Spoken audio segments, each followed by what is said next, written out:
Ala whaimaia Samoa le atunu upele. Ai whape foi le pa ia ma le mamalu. O le au whatuatua kerisiano i le lalolangi atua. O e o mai mo mai, ma maua mai le nei whasalalaunga ma le nei whainga lotu. Ma lo le soifua maruia, ma lo le langi mama. E o maia se o tātou tāpua i atu i le atua. O le tātou tāpua i le atua. Le ali ie, o lo malama lama ia, ma lo ua o la tanga. O ai e se o te fefe ai. O le ali i, o le malosi e o lo uola, o te matau ea i a te ai. Se i o tātou te talo mo le anganga pa ia. Le atua siri siri e se, o le atua e vi ia, ma whaanene e ina lo pa ia ma lo mamalu siri siri e se. A wā o la wafio lava o le atua e ao a o na vi ia. Ua mātou iai le nei Taeao fau, ma lo atu nuu le atua. Se i o mātou whaafoi atu le vi inga le whaafutai o le whaamanu ma le whaanetanga i la wafio. A wā ua tele lava, lo ua lofa ma lo wanga le lei mo i mātou. Ina ua e toe whangua i mātou i le nei Taeao fau. Au le mātou sauni la mātou tāpua inga, o matoa mātou mua i awhi atu lava i la wafio. E whaiafua le nei tāpua inga pe au noa ma la wafio. O la mātou wala au le atua. Au e te tu ulafua ina i mātou. A fio mai, a fio a mai e ala i le mana o lo lava nganga pa ia. Tau toa lua ina lo mātou vai ma lo mātou whatawa. Ia mata le nei tāpua inga i le manuia ma le alofa o la wafio. Whae uina le whaasirisiri ina o lo lava vi inga. O no lo lava suafa Yesu lo mātou ali ima lo mātou whaola. Amen.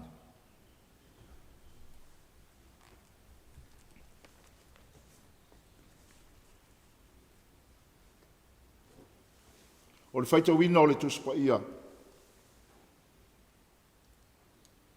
Tusi o filifilia i le nei aso. E tusa ma le whasinonga le tusi whaita waso a le kalesia kerisiano. Maua mai le evangelia ma Taeao. Ma Taeao le ona mata upo e wha. E o le a whaita wina le whai upo e se fulu ma le valu. Se e whangata mai le whai upo e lua se fulu ma le lua. Whaafonga maia o a fionga pa ia lo tātou o tua. Ua savari ane Yesu e la talata i le vai o Galileia. Ona si le fia le e ia o le auso e to lua.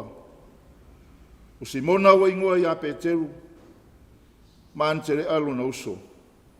Ua la lafo le upenga i le vai, a ua o tangata whaifaiva i la ua. Fetale i atu leo ia i ate i la ua. I nā muli maia i ante au. O te whaia o rua ma whaifaiva i tangata. Ona la tu ua loa lea o la upenga. Ai muli atu i ante ia. Mo tua na i fo i ia le mea. Ona sira fia le ia o le isi uso e to lua. O ia kopo le atari o se petaio. Ma Ioane lo na uso. O i le vaa ma lo la tama o se petaio. O la tau whaima sae o la tau penga. Mo ia wala wina tu fo i ate i la ua. O na la tu ua lo lea o le waa, ma lo la tama, ai muri atu ia te ia. Ia whamanuia tele mai le tua, e ala i lo tātou whaitau ma whaalongolongo i niso ana whiong pa ia. A wao ma whaamatala loto mai pēa mo tātou, lona lava whina ngalo. Tu maua tu pēa ia te ia, le vi inga le whaamanu ma le whaanetanga. Nei maso uma e o i le whaavavau lava. O le launga i le suafa mamalu o le atua le tamaa, le atua le alo, ma le atua le anganga pa ia. O le amau le matua o le launga, i le tusi lava sa tātou whaitawina mai le whenga inga fōu. Ma tai o i lona mata au pe whā, o whaonga ina se vaenga o le whaiupo e se fulu ma le iwa, e whai mamatua o le launga. Whapea lona toi whaitawina. I nā muli maia i antea, o te whaia o lua ma whaiwhaiwa i tangata.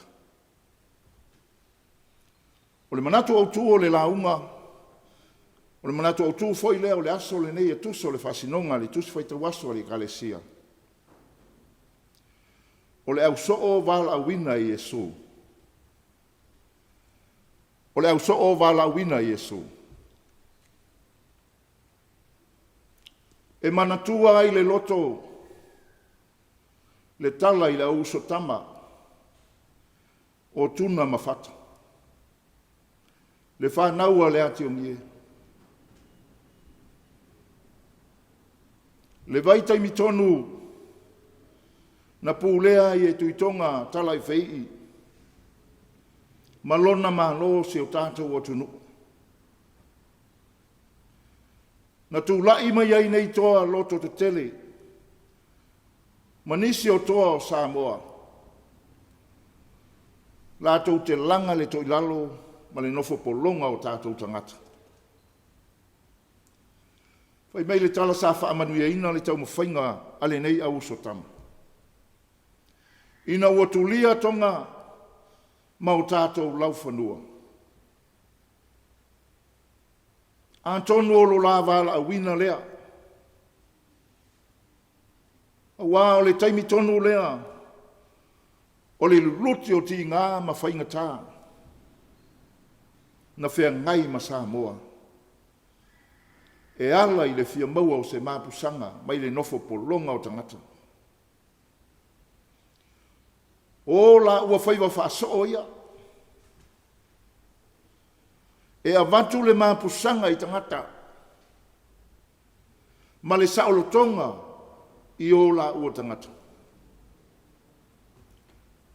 Ia awane i tautau mia. Ma ia awane i no nofo polonga i lalo. O pule anga sa wā ma le alofa nisi tangata. O le wana wina Yesu o naso. E leo se watu e langa se to ilalo i ni taua whale tino. Ai o le whaonga ina e whaasala lau le tala le lei. Nei e whaasaulo to ina nganga o tangata mai le angsala. Malato i loa atiri ai, le atua malona finangalo. Peitai, o le whanga ina o le tangata e le atua. E le tasi sona whaiva. E atu lasi, mai e mata fele whaiva o le whaonga ina o le tangata. E pei o le matua tausi, e tausia a ina. E le na o lona inga. E le na o lona to lua malana whanau. E ngata ailan au au nanga. Ai e tataua o na launga tasia. Lona a inga poto. I o na whainwa whaalmatai. E le na o na whaiva whaamatai foi i le a inga. Ai o na whaiva whaatangata tautua i le atua e ala i lana tala lelei. O le tala mātaio, o le savari ane o Iesu e lata ane i le vai o Kalileia. O ina ana wala wina ai le nei auso e a vea maso. A mātau mai, o Simona Manterea, fa mai o ni tangata i longa i le whaiwhaiwa i le o ngā sami le nei o Kalileia. Wa i loa fo i malawi loa i la ua e tangata i utaia. A waso o se tafa lava o le nei o ngā sami. O mea fo i e mawai wa matua malama lama i le nei auso. Ai o lea ua wala au Iesu. Ina muli mai a ia tau. O te whaia o lua ma whaiwhaiwai tangata. Wa antangia mai, ua suia Iesu. Le whaiwhaiwa si mona ma anterea. A wao le mea moni. E leo menino mai le whamatalanga a mātaio. Pēna umi se taimi nai loa ai. E le nei a uso Iesu. Ai pe e whōlinga mai. A tonu lava na tau ite. Le nei a uso i lei u leo e le ngata ina sui. A o lei u leo walu watu ai ma le mana o le nganga o le atua. Leo lo whapea mai. O te whaia o lua ma whaiwhaiwai tangata. A tonu o ina na vave o na talia. E le nei a uso le wala au.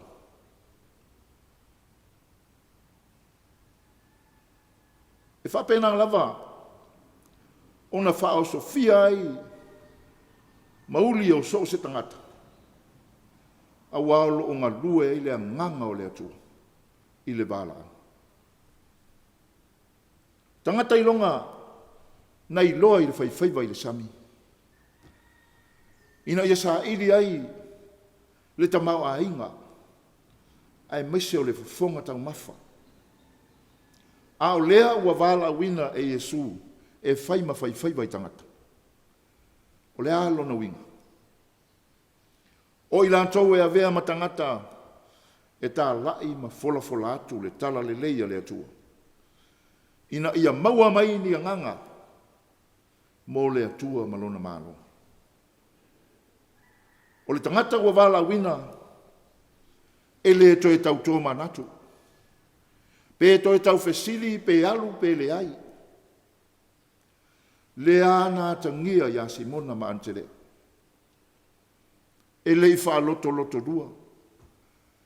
E le i to e fesili. A le fai mai ele foi upo e lusifu. Ona latu ua loa lea, o la upena. Ai muli atu i a te. O fōlinga nā o le soo, ua talia ma le atoa. Ma ua matua taritonu i le wala awina. Ua le toi popole i le upenga. Pe toi tepa i le sami, o lo iai le tamau a inga whaale tino. Ai ua whanga tonu lava le u o le tōlonga. Ina ia sāwa vali ai i le ami o tonu tangata uma. Ua whape foi le wala au ia Ioane ma Iakopo. O le ata lava lea e tasi, lea na maua ia Simona ma Anterea. O le tangata ua langona ina le wala wina. Tuu loa me uma ai muli atu ia Yesu. Fai mai o lai fono ma sai, o lo lato upenga, whaatasi ma lo lata ma. Aia, ua le to e popole i se tama, ua le to e popole i se waa, ua le to e popole i se upenga, ua le to e manatu foi i se tamau a inga e maise o le tausinga o le ainga. A le ala tala na tātou mau. Wa tu ua le vaa. Tu ua lo lata mā.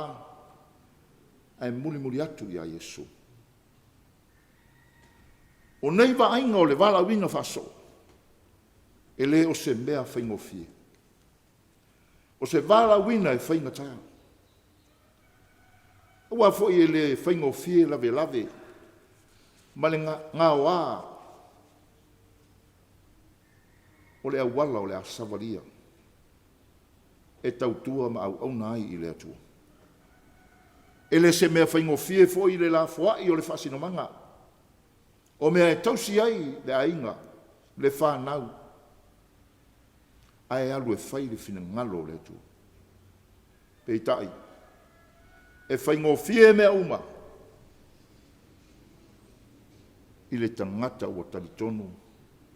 Matalia lona vala wina mai le atua. Samoa ai le atu nuupele, ma le au whātua kerisiano. O lea se fe au tau moli mo i tātou i le nei Taeao. A o tātou anga i atu le tau amatanga o la tātou savalinga i le nei tausanga. E ese o tātou whaiva whātangata au auna ua vala wina i tātou e le atua. Pei tai ua vala au le atua. Ia vea o tau ma whaiwhaiva i tangata. Po oe ua whai ma whaiwhaiva o le tala le lei, a wale ola whalenga. Po oe ua whiriwhiria e whai ma whaiwhaiva i ngā luenga le mālo, mō se manuia o tangata. O le ainga, o le nuu ma le karisia. Po oe o se tina se tamaitai, o lou vala wina o le pae ma le auli, o oe o le faufautua o ai. Po oe o le tau le lea, ua vala wina o oe o le tautua. E wha e le tai, e ngā ngau le wau. O lou vala wina le nā, ua whiriwhiria iai tātou e le atua. O le soo moni le nā, e whai ma le whaamaoni, ona ti ute ma ona whaiwa. O le soo lo ia la ngona ina lo na vala wina mai le atua. Aua ne whai tātou mani soo. E ngā lue sa ili lava lou le lei. Po o se soo e te tau ma whai, ini auana e whaaleanga ai le isi o uso a tangata. Po se so e tau mawhaina ia whaaleanga ni fuafuanga ma ni tau mawhainga. E manui ai whanau. E manui ai ainga. E manui ai nu. E manui ai le malo. Lea e peo na whaamanatu mai i le vala wina o si mona pe teru man te lea. Ia kopo mai oana. Na tuua mea uma e patino ia i lātou. Ai maise o lātou whasino manga. Ai ua muli a Yesu. Tangata ua ofo atu, ma le loto whaamaoni. Le vala wina whaasoo, ma le whiriwhiria e le atua. O le fio mai o Yesu ke riso i le lalolangi. O ia lava o le ua whiriwhiria e le atua. O lona vala wina, o ia o le tongi sala ma le tongi ola, mo le whaamanga loina o anga sala le tangata. Nā fio mai, tātou moli mawina, lona whaamaoni, lona ato o toa, ai maise o le ofo ina mai o lona soifua ato o toa. Se ia o lava ina maliu ma tau soifua manu malo i le oti ma le tunga mang. O lona whaamaoni lea i lona tamba o lena a wina mai o ia. E tusa ma lona whiriwhiria ma lona wala wina. I oe Samoa e lea tunu pele. O le tāti ute whaaso o le nā. Ia tātou whaamaoni matalia. ma le talitonu o tātou whaiva ua wāla awina i ai tātou e le atua. Awa se Samoa manuia. Ia manatua o tātou whaiva, ia le na o se tangata. Ia le na o se vaenga o tangata. A o tangata uma o lo tātou o tunu. Manunia le nei aso i whiau mga ruenga Samoa. Ona o Yesu. Amen. Le a tātou vi le tua i lono vi inga o saunia i le au whaipesa.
uifo ma te talo i le atua.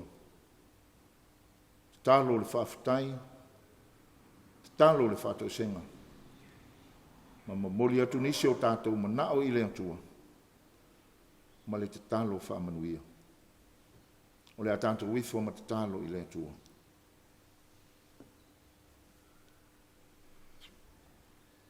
Le atua ma mānai, o le tupu sili lava la ua fia o le pule au i le langi atoa ma le lalolangi. O le na whaia le langi ma le lalolangi ma mea umalava o tumuai. E o a i le tangata o le paliari i o au ngā luenga na e whaia. Mātou iai ma lou atu nuu, ai maise o so se kerisiano whaatutua o o mātou o whaitapua inga whaatasi atu i le nei Taeao i lau whiu. Mātou te avatu le vi inga le whaafitai o le whamanu ma le whanetanga i lau whiu. Whaafitai lo alofa ma lo wanga le leiwa e toi whangua i mātou. Mai le pō sa mātou mo moe ma malo lo ai. Sa ngalo ai i mātou mea uma. Ai sa lama fo i le fili ma na whainga le anga. E ta i le atua. Mātou moli mawina lo alofa ma lo wanga le lei. Ewe e toi a mai fi le mūlo mātou ola i le nei Taeao fau. Whaafitai i le atua. Whaafitai i le siri ese ma le mamana o ngā luenga i te whaia pia mo i mātou. Wāua e whaadia pia lo alofa i le aso ma le aso. O au mea lofa foai, le ngata o au mea lofa i le tino, siri au mea lofa wha le nganga. Lo lava nganga pa ia lo mātou whesoso anisi, tau to'olua ina i mātou. Le atua o le lalolangi o whainga tā ma whitā o mātou o iai. Mātou mātau foi i whesuisuia inga o le tau, o lo o mātou o iai. E mātou te ofo lava i se alofa i nā tele o lo alofa ma lo wanga le lei. E te au maia le malu ma le mātango fia i lea teimi ma lea teimi. Wa o mea o le sio manga. Ua nā o se ngalu lava e whaafua e le whati mai. Mā fua ona o lo alofa la vea i mo i mātou. Whaafitai le tua lau tuspa ia o mai pea mo i mātou. Mātou whalongo fo i lo whina ngalo mo i mātou i le nei Taeao. Ta iala ina ai o mātou o langa. La mātou savalinga tau a matau le nei tausanga. Tari tonu a o mātou loto le atu. E te le tu la fo ina i mātou. Whaafitai lau upu. Whaafitai lau whangaina o lo mātou whatawa. Ina ia watu ai lo whina ngalo. Mo i mātou ma i lātou uma o e o whaalongolongo mai, ma mai mo mai le nei Taeao. Siri la mātou whaafitai me uma. O le taulanga ma le whaoletanga na e saunia mo i mātou e ala ia Iesu Keriso. Lona wala wina ma lona whiriwhiria na ofoina ma iai lona soifua a toto.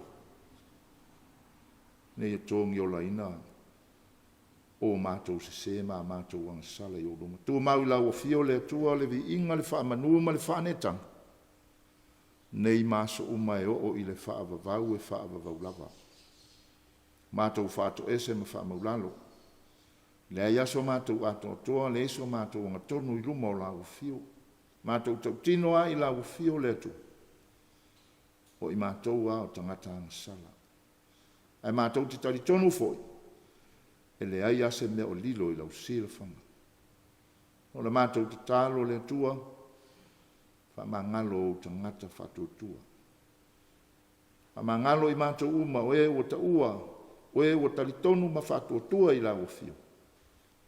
Wa o le asa lava i mātou ma mea le mātou te whai. O le mātou te talo le atua whaafafonga te talo. Se i e whaamanuia ilo mātou o tu nuu o Samoa. Whaamanuia o na taitai. Whai ngā mālo o iai nei. ia Taai ma le ami o tonu. Mātou whaia mea sili e te whinangalo ai. Lau e kālesia, o na Taai o le autoina, e o lava i tangata alotu. Whamanuia la o fio mo i mātou uma. Mātou te talo. Whaiva matiu te o tofi o e te tofi mai whangaina iai. Lo mātou whataua. Mātou te talo se i e anga le lei. Ia lo whangia ne salalau ai ma le taape o toto salalau o Samoa i so se tafa o le lalolangi. O a lava o lātou tofi matiu te sa ili ngā manuia whanau ia o onga o e i ngā luenga. Ai maisi o lau tala le lei o e o wholofolai. Ia whaamanuia whaamanaina ma ia maua lo lātou soifua ma le malosi. A wā whi au ma ngā luenga ua wāla uina ai i lātou. Mātou te talo mo le lalolangi vevesi. O e o puapua ngā tia o fia ai ma fia whei. Ia o atu iai le mana o lau o fio. Ma ia lātou loa mataritonu. O lau o fio lava o lea tua moni, o lea tua o lea lofa, ma lea lofa muti vale unga lava. Mātou te talo lea tua. Le nei aso i whi au ma ngā luenga, o lea whenga iai lo atunu. Mātou te talo, au e te tu lafo ina i mātou. A mata le nei aso i le manuia o lau o fio. Whai umea uma i lo lofa. Ai e wha siri ina pēr lo lava vi inga lo mātou o tua e whaavavau. Nisi eo a mātou te tāra. Wha tasi e ima le tele o te talo lilo i le loto o le tangata lavai. Mātou wofo ina atu wha tasi ma o mātou tangata ia whaia pe iai lo lava finangalo lofa. Ai aua lava lo mātou whatawana. Ao le manuia ma le file mua oe le atua le tama. Le alofa siri ese o Yesu Keriso lo mātou a lii ma lo mātou whaola. I le male mafutanga ma lo lava nganga paia. Nei maso umai o lava i le whaavavau e whaavavau lava. Amen.